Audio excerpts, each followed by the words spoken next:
तेच घाटते मला 5-5, 6-6 बैल आम्ही आणायचो. आज बैलगाडी क्षेत्रातला देव म्हणून ज्याला संबोधलं जातं मोठ्या लक्षात, त्याचं निधन झालं. तो सुद्धा तुमच्या दावणीला होता. काय होता सांगणार? आमच्याकडे होता आमच्याकडे. काही महिन्यासाठी तुमच्याकडे पण तो बैल होता. आज त्याचं निधन झालं. काय सांगणार? एवढे मोठे बैल तुमच्या गावात तुमच्या दावणीला लागून गेले, त्याचा अभिमान काय वाटतो? उत्सव आहे ना सर्वांना आणि आनंद आहे ना. आणि तुमच्या गावातील एक मी नावाजलेल्या बैलाचं नाव घेऊ शकतो, अर्जुन, जे महाराष्ट्रात कोणत्याहीच बैलाने केलं नाही. सलग 3 वर्ष महाराष्ट्राच्या बाहेर जाऊन गोव्यामध्ये जाऊन चॅम्पियन राहिला. त्याबद्दल काय सांगणार? तोपचाच आहे आणि त्याच्याबद्दल खूपच आनंद आहे ना. अहो गावाचं नाव करतो ना बैल, याच्या काय पाहिजे आपल्याला. आज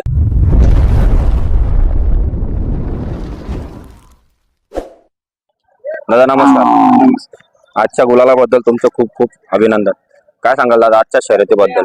आजच्या शर्यतीबद्दल असं आहे, पहिली तर माझ्या मुलाचा आज वाढदिवस आहे, पियुष मोहन पाटील.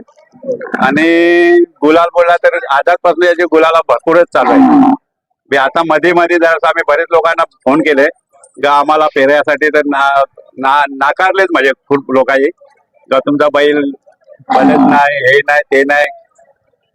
दादा मग आज खूप दिवसानंतर गुलाल झालाय, त्याचा अभिमान काय वाटतो? आणि समोरच्याने तुम्हाला बैल दिला ना पैऱ्यासाठी, त्यांना तुम्ही तुमच्या वापर काय उत्तर देणार?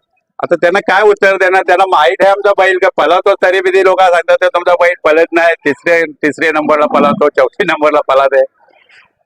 आज गुलाल झाला. गुलाल झाला, खूप आनंद आहे. आणि गुलाल तो घेतोच, गुलाल घ्यायचा विषय नाही, गुलाल घेतोच.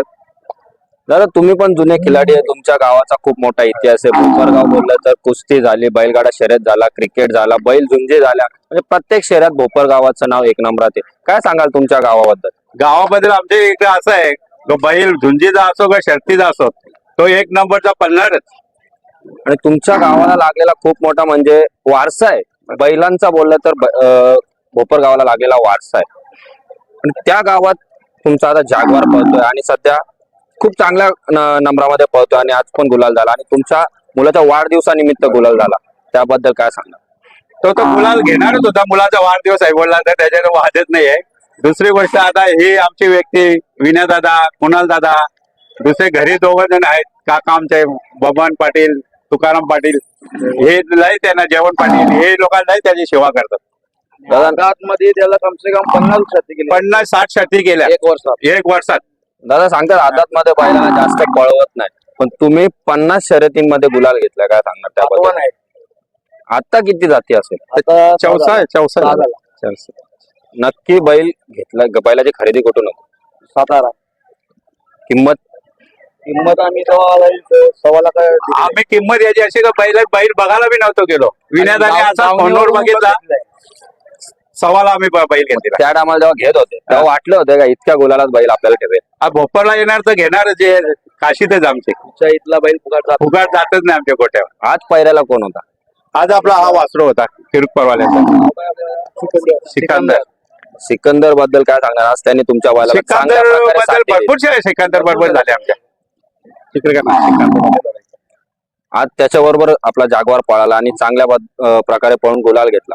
सिकंदर जागवारला चांगली साथ देतो, त्या मालकांबद्दल काय सांगणार? कारण ते तुमच्यावर भरोसा ठेवून तुम्हाला पैरा देत आहेत. मालक ते असे आहेत का ते जागवार आला मग त्यांचा अजून एक राजा बैल घरी आहे आमचा, त्यांचा आणि खूप गेल्या वर्षी गुलाल केले.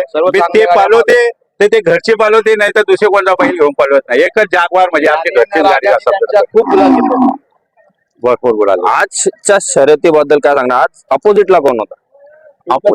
पिंपळा भेंडी आखी नाशिकची गाडी होती पूर्ण. पण तेवढ्या मोठ्या गाडीला आज तुमच्या बैलांनी मात दिली, आणि ते पण वाढदिवसाच्या निमित्ताने स्कॉलर टाईट झाले. काय सांगणार? तो करणारच आहे. आणि आलो तेव्हा दोघाही बघा नाही ते किती माती केलंय. वासरा निमित्ताने आज पॉवर मध्ये होते ना, नेहमीच पॉवर मध्ये असतात, त्याचा काही इश्यू नाही. बोल तू बोल विनयवर. दादा तुमच्या गावाला लागलेला वारसाबद्दल मी विचारतो. गंगाराम शेठ पाटील जुने खिलाडी, संदीपबाई माळी महाराष्ट्र बैलगाडा संघटनेचे अध्यक्ष, आणि ते तुमच्या गावातील प्रतिष्ठित व्यक्ती आहेत, त्यांच्याबद्दल तुम्हाला काय शिकायला? त्यांच्याबद्दल सांगायचं म्हणजे पहिली गाडी आमची पलाची पक्ष आणि लक्ष्या ते मीच असायचो. मोहन पाटील म्हणजे गंगाराम शेट्टी भावाचा पोरगा मी, ती नियोजन माझाच असायचा आपल्याच गरीब बैल. आणि प्रधान हे पोपट्या ही सर्व आमचीच बैल आहेत ना, हा बी त्यांचाच आहे. हे आमचे गंगाराम पाटील माझा काका सखा, आणि त्यांचं नियोजन मीच करायचो बैल. त्या टायमाला पैरे कसे व्हायचे आणि आता पैऱ्याला त्रास होतो? त्या टायमाला पैरे म्हणजे घरचीच गाडी पळायची, 100% आपली घरचीच गाडी पळायची. कधी असत नाही असं कोणी याचा त्याचा काही इश्यू नव्हता. स्वतःची गाडी रोजचेच घाटते म्हणून 5-5, 6-6 बैल आम्ही आणायचो. आज बैलगाडी क्षेत्रातला देव म्हणून ज्याला संबोधलं जातं मोठ्या लक्षात, त्याचं निधन झालं. तो सुद्धा तुमच्या दावणीला होता. काय होता, सांगणार? आमच्याकडे होतं. होता आमच्याकडे. काही महिन्यासाठी तुमच्याकडे पण तो बैल होता. आज त्याचं निधन झालं. काय सांगणार? एवढे मोठे बैल तुमच्या गावात तुमच्या दावणीला लागून गेले, त्याचा अभिमान काय वाटतो? आहे ना. उत्सव आहे ना सर्वांना आणि आनंद आहे ना. आणि भाई संदीप भाई माली बैलगाडा संघटनेचे अध्यक्ष, ते सुद्धा तुमच्या गावातील आहेत, राजकारणात आहेत, आणि त्यांचा तुम्हाला कसा साथ असतो? न त्या आम्ही 7 मध्येच असतो. आड्यात आले आम्ही संदीप हे आम्ही सर्व 7 मध्येच असतो. कुंदन झाला हे सर्व आम्ही बघत असतो. आणि पूर्ण गावच बघायला गेलं तर आता भरपूर बैल आहेत. एकामेकाला इच्छा आहे ना, तुझी झाली का, सोहळ्याला येऊ का, असं भोपरगावची एक खासियत आहे. तुमच्या गावातील एक मी नावाजलेल्या बैलाचं नाव घेऊ शकतो, अर्जुन, जे महाराष्ट्रात कोणत्याहीच बैलाने केलं नाही. सलग 3 वर्ष महाराष्ट्राच्या बाहेर जाऊन गोव्यामध्ये जाऊन चॅम्पियन राहिला. त्याबद्दल काय सांगणार? टोपचाच आहे. टोपचाच आहे आणि त्याच्याबद्दल खूपच आनंद आहे ना. अहो गावाचं नाव करतो ना बैल, याच्या काय पाहिजे आपल्याला. आज बी त्याची झोल आहे. किती वाजता आहे? संध्याकाळी त्याची ट्राय. चालेल दादा, पुन्हा तुम्ही गुलाल करा, पुन्हा मी येणार. आणि आजच्या गुलालाबद्दल आणि तुमच्या मुलाला वाढदिवसाच्या माझ्याकडून खूप खूप शुभेच्छा.